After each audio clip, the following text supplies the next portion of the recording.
శ్రీవేంకటేశాయ నమః. హరే రామ రామ రామ హరే హరే, హరే కృష్ణ కృష్ణ కృష్ణ హరే హరే, హరే రామ రామ రామ హరే హరే, హరే కృష్ణ కృష్ణ కృష్ణ హరే హరే. శుక్లాంబరధరం విష్ణుం శశివర్ణం చతుర్భుజం ప్రసన్నవదనం ధ్యాయేత్ సర్వవిఘ్నోపశాంతయే. యస్య ద్విరదవక్త్రాద్యాః పారిషద్యాః పరస్యతం విఘ్నం నిఘ్నంతి సతతం విశ్వక్సేనం తమాశ్రయే. నమః శ్రీ వెంకటేశాయ నమో బ్రహ్మోదరాయ చ, నమః శాంతాయ కృష్ణాయ నమస్తే అద్భుతకర్మణి అప్రాకృత శరీరాయ శ్రీనివాసాయ తే నమః. నారాయణం నమస్కృత్య నరం చైవ నరోత్తమం దేవీం సరస్వతీం వ్యాసం తతో జయముదీరయేత్. కృష్ణాయ వాసుదేవాయ దేవకీ నందనాయ చ నందగోపకుమారాయ గోవిందాయ నమో నమః. శ్రీలక్ష్మీవల్లభారంభాం విఖనో మునిమధ్యమాం అస్మదాచార్యపర్యంతాం వందే గురుపరంపరాం. అస్మత్ శ్రీ గురుచరణారవిందాభ్యాం నమః. పరమగురుభ్యో నమః. సర్వగురుభ్యో నమః. భరద్వాజ ఉవాచ యది ప్రాణపతిర్వాయురు వాయురేవ విచేష్టతే శ్వసిత్వా భాషతే చైవ తతో జీవో నిరర్ధకః. య ఊష్మభావ ఆగ్నేయో వహ్నిన్నైవోపలభ్యతే అగ్నిర్జయతే చైతత్తదా జీవో నిరర్ధకః. కృష్ణ వాసుదేవ, నారాయణ, ముకుంద, మాధవ, శ్రీహరి, పద్మనాభ, దామోదర్ అనే దివ్యనామాల్ని మనం స్మరిస్తూ ఈ వెంకటాచల క్షేత్రంలో సిద్ధభూమి ఇది. అంటే ఇక్కడ మనం నామజపం చేసిన, మంత్రజపం చేసిన, తాత్వికమైన విచారణ చేసిన, ధర్మాచరణ చేసిన, దాన ధర్మాలు చేసిన సద్యఫలమన్న అంటే వెంటనే అవి ఫలిస్తాయి. అనేక మంది కంటికి కనిపించినటువంటి సిద్ధపురుషులు, మహాయోగులు నిరంతరాయంగా స్వామిని ఉపాసిస్తూ ఉంటారు. అలాంటి స్థానంలో కూర్చొని మనం ఒక పెద్ద పవర్ హౌస్ దగ్గర ఉంటే మనకు కూడా కొంచెం పవర్ వస్తుంది. ఇక్కడ కూర్చున్నప్పుడు దానికి వ్యతిరేకంగా నడవకూడదు. మనం చేయవలసిన పని అది. అంటే వ్యతిరేకంగా నడవటం అంటే ఇక్కడ కూర్చొని కూడా మనం ఏదో లౌకిక సంభాషణలో లేకపోతే ఇంకా ఇతరమైనవి చేస్తే ఇక్కడికి వచ్చి ఉపయోగం లేదు. వెంకటాచల యాత్ర అనేటువంటిది మనకు పూర్వం మహానుభావులు ఇంటి దగ్గరే ముడుపులు కట్టి పసుపు వస్త్రాలు ధరించి వెంకటేశ దీపం వెలిగించి ఎంతో దీక్షగా రైళ్లల్లో బస్సుల్లో వచ్చినా కూడా ఒక ప్రత్యేకమైనటువంటి ఆ భావనతో వచ్చేవారు. వారికి సిద్ధి అవుతోంది కనుక అలాంటి ఆ అద్భుతమైనటువంటి స్థానంలో మనం ఉన్నాం.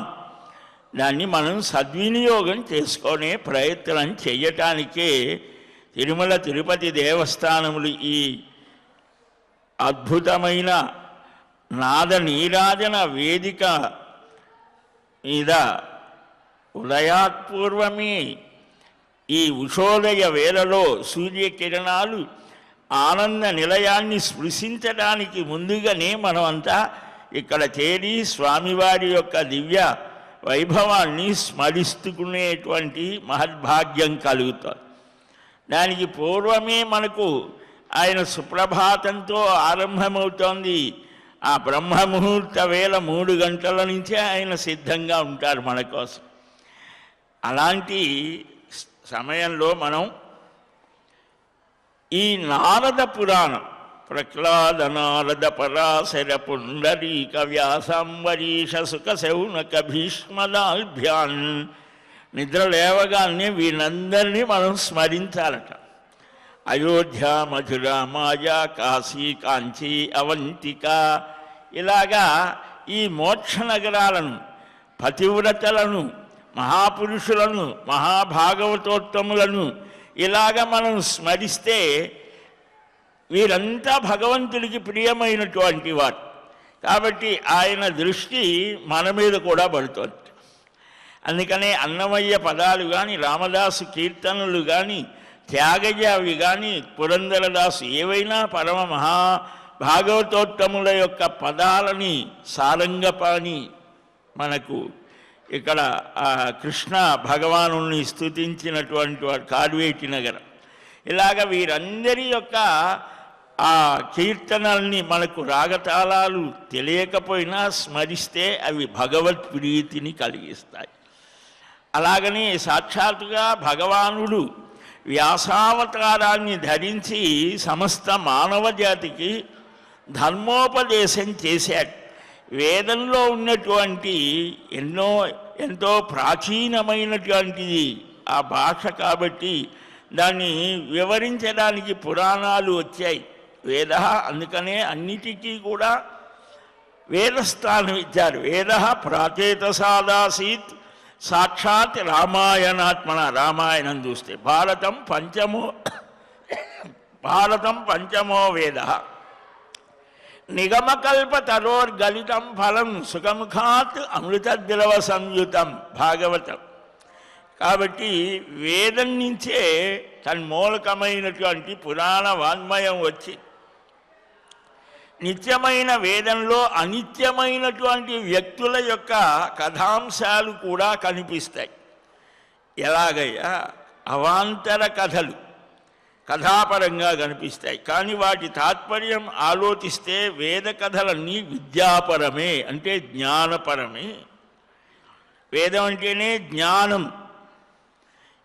శబ్దగతి విభుత్వాత్ రుచాం వివిధార్థా భవంతి అంటారు యాస్క మహర్షి. అంటే శబ్దశక్తి వలన రుక్కులకు అనేక అర్థాలు స్ఫురిస్తాయి అని. ఏదో ఒక్క అర్థమే తీసుకుంటే కాదట. ఒక్కొక్క ఆత్మ ధీ ఇలాగ కొన్ని పదాలకు 10-11 అర్థాలు కూడా మనకు కనిపిస్తాయి. అంటే వారి చిత్త సంస్కారాన్ని బట్టి అవి అవగతమవుతాయి. ఇలాగనే దీనిలో అనేకమైన గాథలు పురాణాలలో పైకి అశ్లీలంగా కనిపిస్తాయి. వాటికి వేదార్థ వివరణ మనకు చాలా లోతుగా వెళ్ళి చూస్తే తెలుస్తోంది.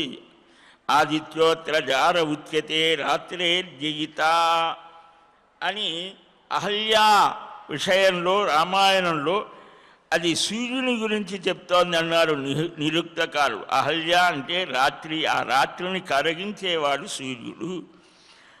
వార్తికకారులు కూడా అదే చెప్తారు. కాంతినిధి, ఆ ఐశ్వర్యం సూర్యుడు, ఇంద్రుడు. అహస్ అంటే పగటి యందు లీనమవుతోంది కాబట్టి రాత్రిని అహల్య అనను. రాత్రి శబ్దం కూడా జ్ఞానాన్ని చెప్పేది. బ్రహ్మరాత్రము అనను. రాత్రి సూక్తం ఉన్నది వేదంలో. రాత్రిని తమస్సుగా చూపిస్తారు. ఒక్క శబ్దానికి ఎన్నెన్నో అర్థాలు. అంతేగాని ఆ రాత్రిని జీర్ణం చేసేవాడు కాబట్టి సూర్యుడే అహల్యాజారుడు. అహల్యావాక్ తస్యాజార అని వేదరూపమైన వాక్కు నీ యందు జీర్ణమవుతోంది అని ఇంద్రపరంగా కూడా చెప్పారు. ఇలాగా ఇవి ఎందుకయ్యా ఇన్ని రకాలుగా చెప్పటం ఏమిటి అంటే ఇంద్రుడు, అహల్య, ఈ గౌతముడు వీళ్ళు లేరా అంటే ఉన్నారు. ఇది మనం అర్థం చేసుకోవడానికి సామాన్య స్థితిలో ఉన్నటువంటి వారి కథారమ్యత అర్థం. వారి కొరకు శ్రవణ పుణ్యఫల ప్రయోజనం కథార్థం. అందుకు ఇక మధ్యములు మంచి చెడ్డ గ్రహించి భక్తి పాపభీతి ఇవి తెలుసుకుంటారు. ఇప్పుడు మనకు ఏ భయాలు లేవు, పాప భయం లేదు, ఇంకా దైవభీతి అసలే లేదు. అందుకని అందరూ చెప్తారు ధర్మాలు కలియుగంలోనే వస్తుంది, కానీ ప్రతివాడు కూడా అవకాశవాదంగానే నడుస్తారు. కనీసం యథాశక్తిగా అయినా నడవమని ప్రబోధిస్తాయి. ఇక ఉత్తమ అంటే కనిష్ట, మధ్యమ, ఉత్తములు. మన పాఠశాలలో చూస్తే కూడా విద్యార్థులు ఏదో చెప్తారు కదా, ఆల్ఫా బీటా అని, మళ్ళీ డల్లర్స్ అంటే ఇంకా ఏమి చెప్పినా ఎన్నిసార్లు చెప్పినా వాడికి ఏమి ఎక్కదు, వాళ్ళందరూ ఒక గ్రూప్ చేస్తారు. వాళ్ళకు చెప్తారు, వాళ్ళని వదిలిపెట్టరు, వాడు అందుకునేవాడు అందుకుంటాడు. ఒక్కోసారి వీడు చాలా డల్ క్యాండిడేట్ అన్నవాడు కూడా ఫస్ట్ ర్యాంక్ పొందవచ్చు, వీడు చాలా ఫస్ట్ ర్యాంక్ అన్నవాడు కూడా డల్ అయిపోవచ్చు. అది వాళ్ళ స్థితిని బట్టి. అట్లాగనే ఇక్కడ కూడా అంతే. మనుష్యులైనటువంటి వారు కేవలం వేదాధ్యయనం చేసి అని పెద్ద ఇదిగా ఉన్నవాడు కూడా భ్రష్టుడు అవ్వచ్చు. వీడు చాలా భ్రష్టుడండి, వీడు పనికి మాలినవాడు, సమాజానికి చేటు అన్నవాడు కూడా, పరమ కిరాతక స్థితిలో ఉన్నవాడు కూడా పరమ భాగవతోత్తముడవ్వచ్చు. దీంట్లో సందేహం లేదు. అభిచేత్సు దురాచారో భజతే మా మనన్య భాగ్ శ్రీకృష్ణ భగవాన్ స్వయంగా గీతలో చెప్పిన మాట. అయితే భాష్యంగా కొన్ని మనకు వ్యవహారం నడవాలి కాబట్టి ఒక వ్యవస్థ ఏర్పాటు చేశారు. వర్ణములు, ఆశ్రమములు, నియమములు. ఇది ఎవడు ఎట్లా ఉంటాడో తెలియదు కదా. ఒక పాఠశాలలో ప్రతిరోజు కూడా ఇదిగో 9 గంటలకు రావాలి, ప్రార్థన చేయాలి, ఇదిగో ఇన్ని పీరియడ్లు ఇలా ఉంటాయి, ఒక వ్యవస్థ ఉంటుంది. దీన్ని దాటి వాడు ఎప్పుడు చదివేవాడు చదువుతాడు, దీంతో సంబంధం లే. కానీ వ్యవస్థ నడవటానికి ఇవన్నీ ఉండవలసిందే. అలాగని ఇక్కడ ఈ నారదీయ మహాపురాణంలో ఈ జగత్ సృష్టి ఎలాగ వచ్చిందయ్యా అన్న ప్రశ్నకు అనేక ప్రక్రియలు ఉపనిషత్తుల్లో చెప్పారు. ఆత్మనః ఆకాశ సంభూత, ఆకాశాద్ వాయు, వాయోరగ్ని, అగ్నిరాప, ఇలాగ ఒక క్రమం ఉపనిషత్తుల్లో. ఆత్మ నుంచి ఆకాశం, ఆకాశం నుంచి వాయువు, వాయువు నుంచి అగ్ని, అగ్ని నుంచి నీరు, ఇలాగ నీటి నుంచి ఈ భూమి, ఇలాగ భూమి నుంచి సమస్త జనులు, ఇలాగ ఒక ప్రక్రియ. ఇలాగ అనేక నిన్న మనం కొన్ని తెలుసుకున్నాం.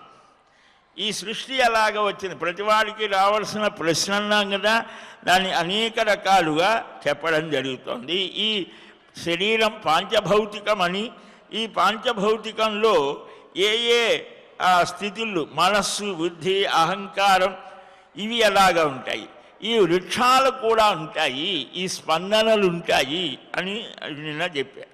అలాగనే అగ్ని వాయువుల యొక్క సంయోగం వల్ల రేతస్సు జనిస్తోంది, దాని నుండి దేహ ద్వారాలు ఏర్పడతాయి. నవద్వార పురే దేహే అని ద్వారక అంటే కూడా మనకు ద్వారక ఇప్పుడు కూడా కనిపిస్తోంది కదా. మొన్నే ప్రధానమంత్రి గారు వెళ్ళి ఏదో చేశారు కదా, ద్వారక ఉన్నది, అది వాస్తవంగా జరిగింది. ఇంకా పై మెట్టుకు వెళ్ళాలి అని మనకు చెప్తారు. ద్వారక అని అంటే ఈ శరీరమే ద్వారక. ఈ శరీరంలో 9 ద్వారాలు ఉన్నాయి. ఏమిటయ్యా? కన్ను, ముక్కు, చెవి, ఇవన్నీ కూడా బ్రహ్మరంధ్రము, ఇవి ద్వారములు. అందుకని అంత్య సమయంలో ప్రాణం ఇటు నుంచి వస్తోంది, బ్రహ్మరంధ్రం అంటారు. అప్పుడే పుట్టినటువంటి పిల్లల మెదడుని చూస్తే ఆ తల నడినెత్తి మీద ఒక చిన్న గుంటలాగా ఉంటుంది, తల్లులకు బాగా తెలుసు. దాన్ని ఆముదమో లేకపోతే ఏదో పూసి అది ఆ గుంట మామూలు అయ్యేట్టు చేస్తారు. యోగి అయిన వాడు మళ్ళా నిజంగా వాడు మోక్ష సాధన చేసేటువంటి వాడైతే యోగాధ్యయనం చేత, యోగా అభ్యాసం చేత మళ్ళా ఇక్కడ చాలా తేలికగా అయ్యేట్టు చేస్తారు. చేసి ఎప్పుడు కావాలనుకుంటే అప్పుడు ఈ శరీరాన్ని వాడు వదలగలడు. మృత్యుం ప్రియ అతిథిమేవచ, ప్రియమైన అతిథిలాగా అందరూ భయపడతారు. అసలు ఆ మరణం అంటేనే అది వచ్చేస్తుందేమో, ఏదో చేస్తుందేమో అంటూనే సహం వెళ్ళిపోతోంది. కానీ మహానుభావులు వస్తావా దా అని అంటారట మృత్యువుని. కాదంటే కాసేపు ఆగు అని కూడా అంటారట. అంటే ఈ శరీరాన్ని మనం ఎంత గట్టిగా పట్టుకొని, ఎంత ప్రేమగా, ఎంత అభిమానంగా చూస్తామో వాళ్ళు చూస్తారు. కానీ ఎంతవరకు అంతవరకే. ఈ మైక్ మనం మాట్లాడుతున్నాము, అవసరమైనంత వరకు అయిపోయిన తర్వాత తీసి ప్రక్కన పెడతాం. అలాగా ఈ శరీరం కూడా ఒక ఉపకరణము. అయితే ఈ ఉపయోగించేవాడు ఎవడు? జీవుడు అని అన్నారు. ఈ జీవుడు అన్ని ప్రాణుల్లో ఉన్నారా? ఇదే చూపిస్తారు. ఈ అగ్ని శిరోస్థానంలో ఉంటోంది అని, ప్రాణం శిరస్సులో ఉంటోంది. ఆ ప్రాణమే ఆత్మరూపంగా సనాతన పురుషుడుగా ఉంటాడు అని, మనస్సు, బుద్ధి, అహంకారం ఇవన్నీ అతనే అని, ప్రాణ పరిపాలన చేస్తాడు అని, ఇలాగ ప్రాణ అపాన వ్యానములు, ఉదానం ఈ మనుష్య శరీరంలో సంధులలో ఉండేదాన్ని వ్యానమని, బాహువులలో విస్తరించిన అగ్ని సమాన వాయువు చేత ప్రేరేపించబడి ఈ అన్న దోషాలను పోగొడుతోంది. అపాన ప్రాణముల మధ్య ప్రాణ అపానముల చేత చక్కగా కలిసి అధిష్టానం చక్కగా పాకం చేస్తోంది అని, ఈ అగ్నివాయువుల సంయోగం వల్లనే మనలో ఒక తేజస్సు వస్తోంది, రేతస్సు ఏర్పడుతోంది. ఈ అగ్ని అన్నాన్ని జీర్ణం చేస్తోంది.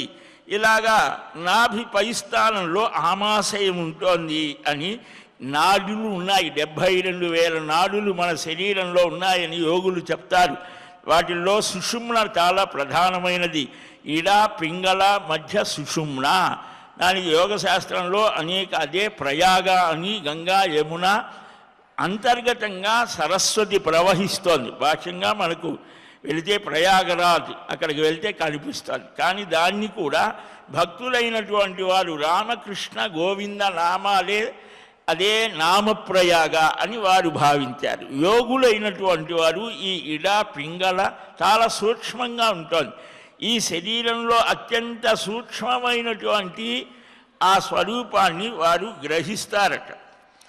ఆ నాడీ మార్గం ద్వారానే 10 ప్రాణములు ఉన్నాయి మరలా. అంటే ఈ ప్రాణాపాన వ్యాన ఉదాన సమానములకు తోడుగా ఉపప్రాణములు అని ఉన్నాయి. భగవద్గీత మనం చూస్తే వీటన్నిటి యొక్క ఎసెన్స్ దాంట్లో ఉంటుంది సరిగ్గా అర్థం చేసుకుంటే.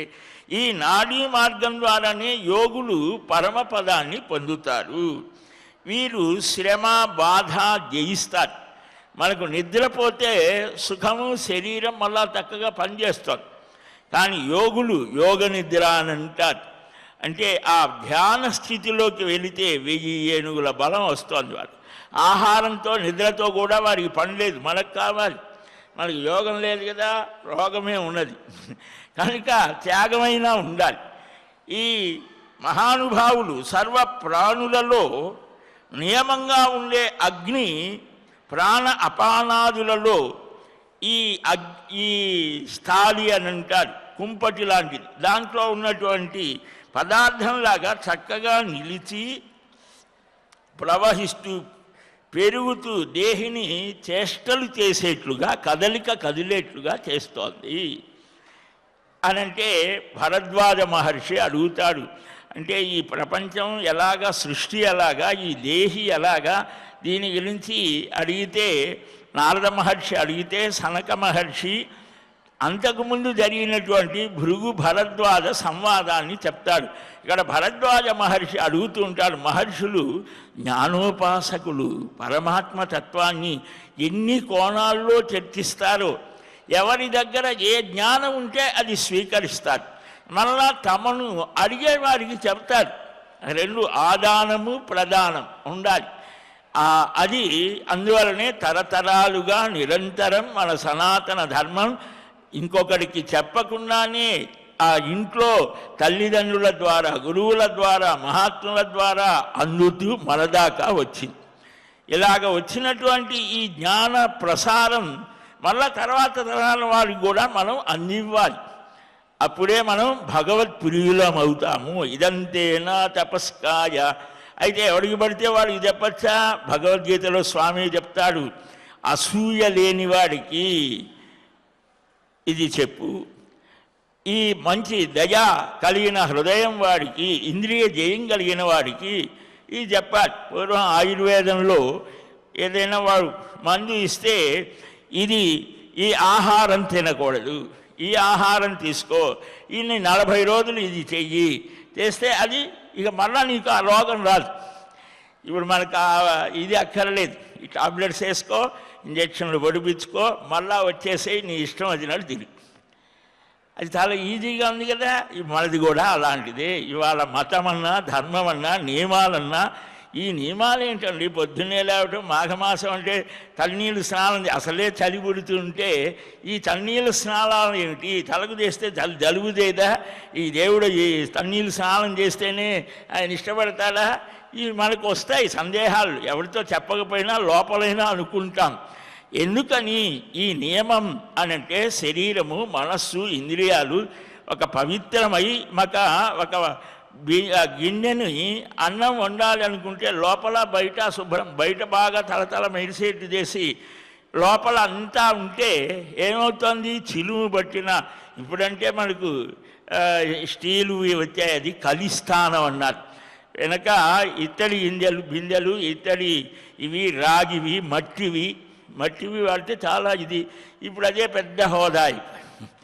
అంటే ఈ స్వామివారు కూడా అందుకనే తోమని పల్లాలవాడు, ఆ కుమ్మరి, ఆ మహాభక్తుడు ఆయనకి సాక్షాత్తుగా వెళ్ళి దర్శనం ఇచ్చాడు.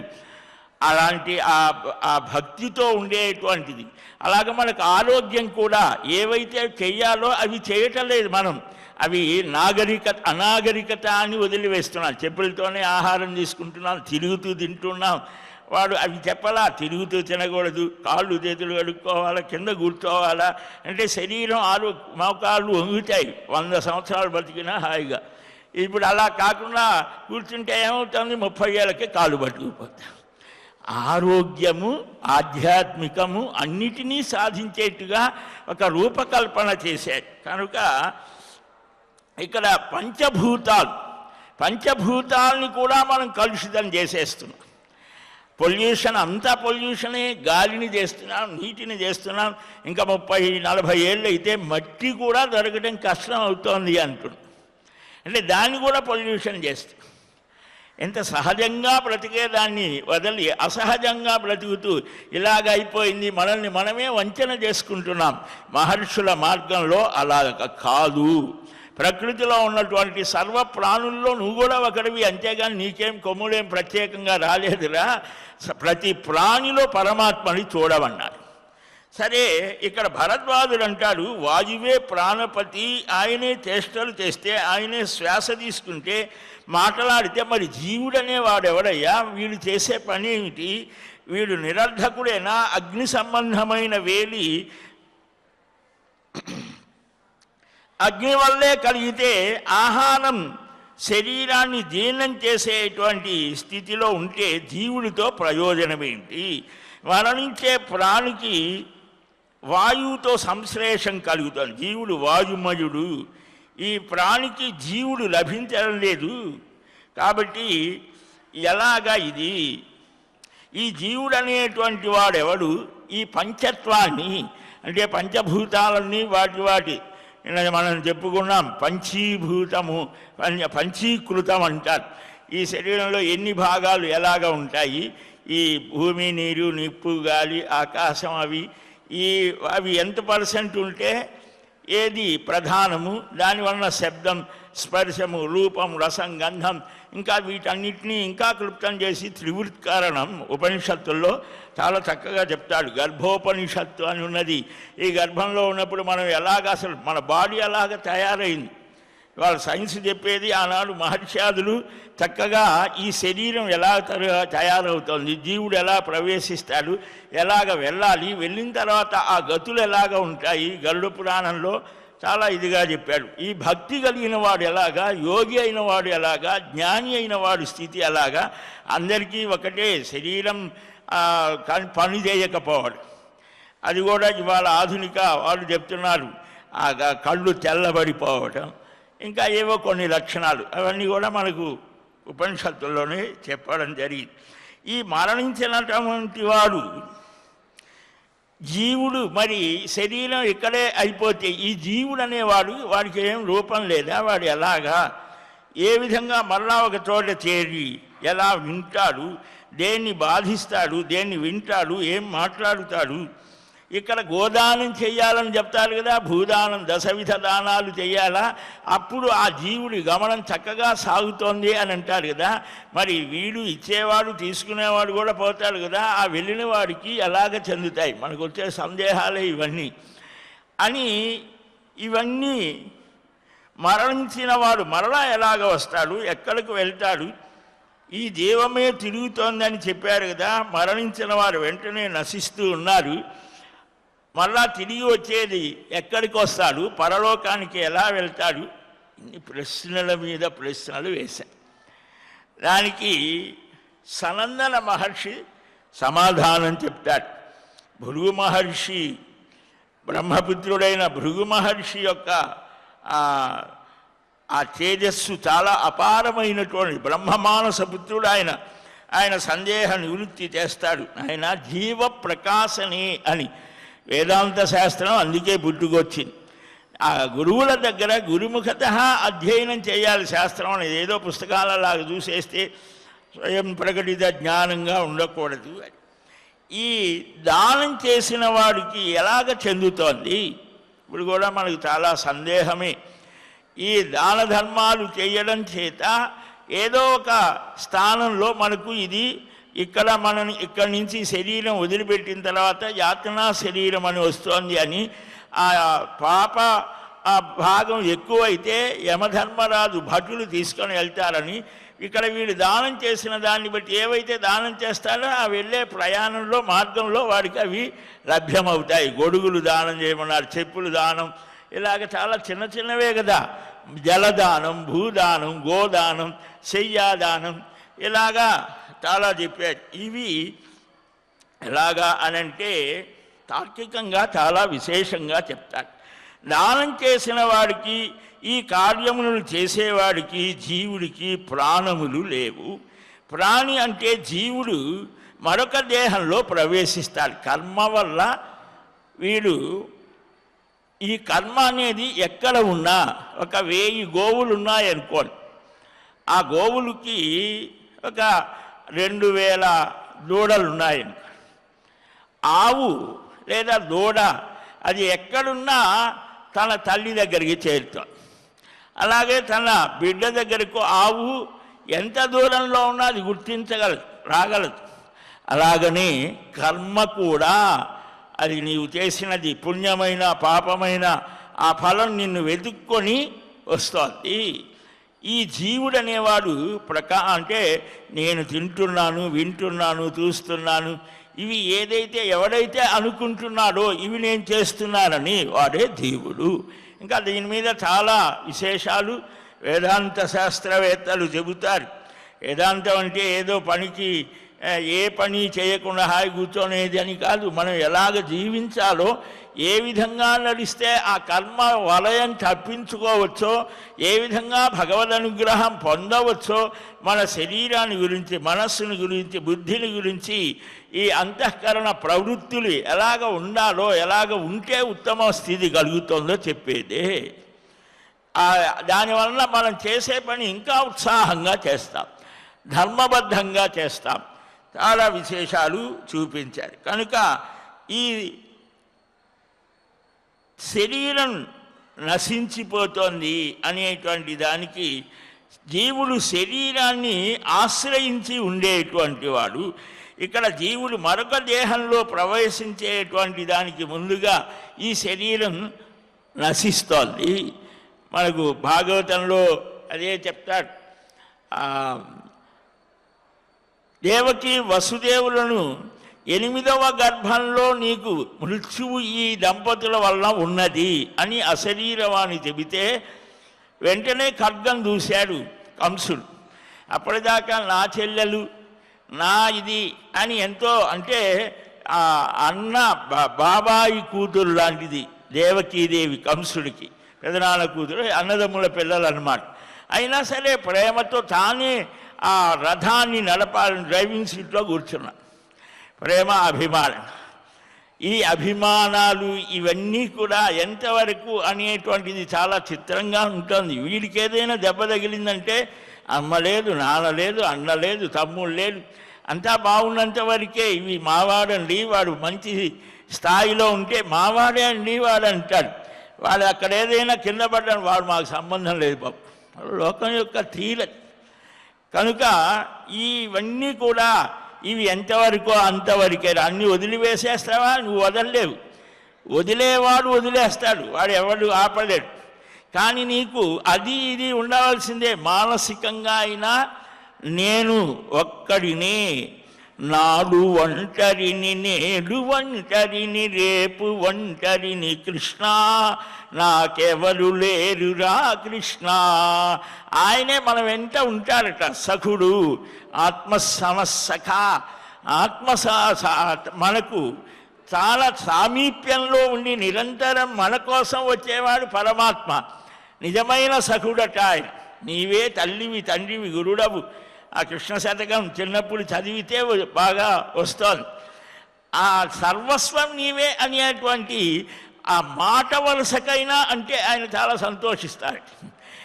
మన స్నేహితుల్ని మాట వరుసగా ఎలా ఇలాగనైనా నీ వలన ఏం ప్రయోజనం లేదంటాం. కనుక అలాగ కాకూడదు. ఈ దేహం నశిస్తోంది ఎలాగా? ఒక ఇది చెప్తూ ఉన్నాడు. కట్టెలు ఉన్నాయి, దాంట్లో నిప్పు పడింది, కట్టెలు కాలిపోయాయి. అగ్ని కూడా నశించినట్టుగా ఉన్నది, పూర్తిగా అగ్ని పోలా ఉంటుంది. అగ్ని అక్కడ కనిపించడం లేదు కదా. సమిధలు లేకపోతే, అంటే సమిధలు అంటే కట్టెలు, అది లేకపోతే అగ్ని శాంతిస్తుంది, కాబట్టి నశించింది అని భావిస్తున్నా. కనుక సమిధలు లేనప్పుడు అగ్నిగతి ప్రమాణ స్థితి ఉండటం లేదు కదా అని భరద్వాజుడు అడిగితే, సమిధల స్వరూపనాశనంలో అగ్ని కనిపించదు. అంటే స్వరూపనాశనం అంటే ఒక ఆకారంతో కనిపిస్తుంది కదా కట్టె అనేది, అది కాలిపోతుంది, కాబట్టి అగ్ని కనిపించడం లేదు. అగ్ని నశించింది అని భావిస్తాం. అలాగే జీవుడు శరీరాన్ని ఆశ్రయించి ఉంటాడు. ప్రాణస్య ప్రాణ, ప్రతిదానికి కూడా ఏది ఆధారమైనటువంటిదో అది ఆత్మ అని రావటం జరుగుతుంది. కాబట్టి అగ్ని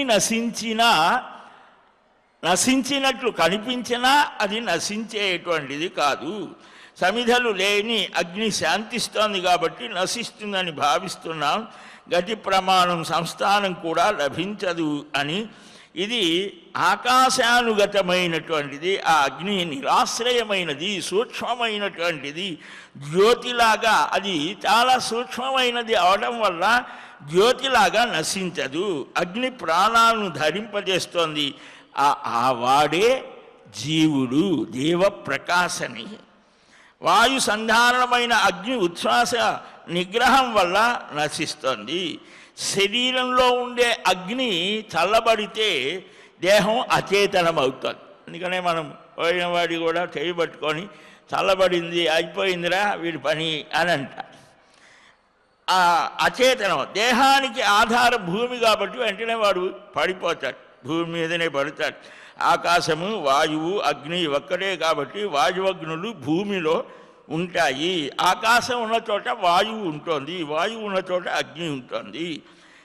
ఇవి ఆకారంతో కనిపించేవి కాదు, వాయువు కానీ అగ్ని కానీ. శరీరమార్తులు మూర్తివంతులు అని దేహధారులలో ఈ జీవుల్ని అలాగ గుర్తించాలి అని అడగటం. ఆ చిహ్నం ఏమిటి అని అడిగితే, పంచాత్మక, పంచరథ, పంచ విజ్ఞాన సంజ్ఞకమైన ప్రాణుల శరీరంలో జీవుడు అనేవాడు ఎలాంటి వాడయ్యా? ఆ జీవుడు కనిపించడం లేదే. ఒకవేళ ఈ శరీరాన్ని కోసి చూస్తే డాక్టర్స్కి కానీ వీళ్ళందరికీ కనిపించాలి కదా ఆ జీవుడు అనేవాడు. బ్రహ్మంగారి చరిత్రలో అదే ఈ యోగ విద్య చెప్తూ ఉంటే ఆ కక్కడనే అతను ఆ భార్యను చంపేస్తాడు, ఏదో చూడాలని. ఏమన్నది ఏం లేదు, భోరును వచ్చాడు, ఒరే పిచ్చివాడా ఇట్లా ఇది అది జ్ఞాన దృష్టితో చూసేది అని మళ్ళా ఆయన సిద్ధపురుషుడు కాబట్టి ఏదో బ్రతికిచ్చి ఏదో చేశాడు అనుకోండి అని మనకు వస్తుంది. యోగుల చరిత్రలో చాలా అద్భుతంగా వస్తుంది. ఈ జీవుడు ఎలాగా శరీరాన్ని చీల్చి చూస్తే కనిపిస్తుందా? కనిపించడం లేదు కదా. శరీరమే పంచభూతమయం. మరి ఈ మానస దుఃఖాన్ని పొందేవాడెవరు? చెవులతో వినేదెవరు? మనస్సు పరాకుగా ఉంటే ఎంత గొప్పగా చెప్తున్నా కూడా మనస్సుకి పట్టదు. ఏదో రకరకాల దృశ్యాలు జరుగుతున్నా కూడా మనస్సు అక్కడ లేకపోతే చూడటం ఉండదు, వినటం ఉండదు, తినటం ఉండదు. టీవీ చూస్తూ వాడు తింటూ ఉంటాడు, ఏం తిన్నాడో వాడికే తెలియదు. అంటే మనస్సు ఇక్కడ లేదు, అక్కడ ఉన్నది, పని మాత్రం జరుగుతోంది. కనుక మనస్సు ఇంద్రియము ఏకమైతేనే కదా. ఈ జీవుడు ఎవరయ్యా? నిద్రలో ఉన్నప్పుడు చూడలేడు, వినలేడు, మాట్లాడలేడు, స్పర్శ తెలియదు, సంతోషం, కోపం, విచారం, బాధ ఇవేవి లేవు కదా. ఇవన్నీ పొందేది ఎవరు అని అడగటం జరుగుతోంది. దాన్ని మనం క్రమంగా గ్రహిద్దాం. శ్రీకృష్ణ గోవింద హరే మురారే, హే నాథ నారాయణ వాసుదేవ, గోవింద జయ జయ గోపాల జయ జయ, రాధారమణ హరి గోవింద జయ జయ. హరే రామ రామ రామ హరే హరే, హరే కృష్ణ కృష్ణ కృష్ణ హరే హరే. స్వస్తి ప్రజాభ్యః పరిపాలయంతాం న్యాయ్యేన మార్గేణ మహీం మహిషాః. గోబ్రాహ్మణేభ్యः శుభమస్తు నిత్యం. లోకాः సమస్తాः సుఖినో భవంతు.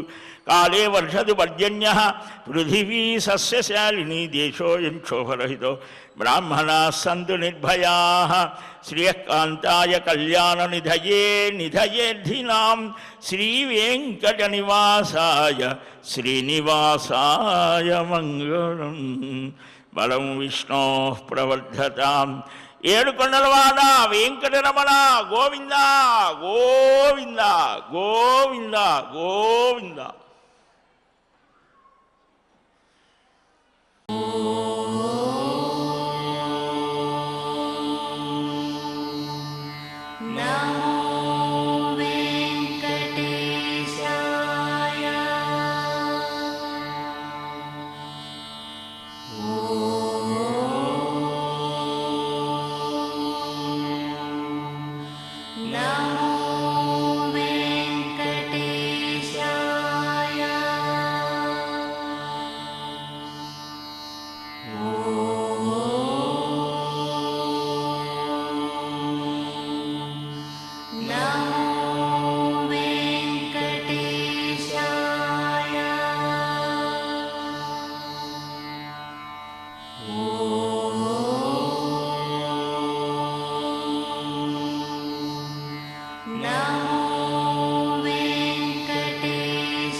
No.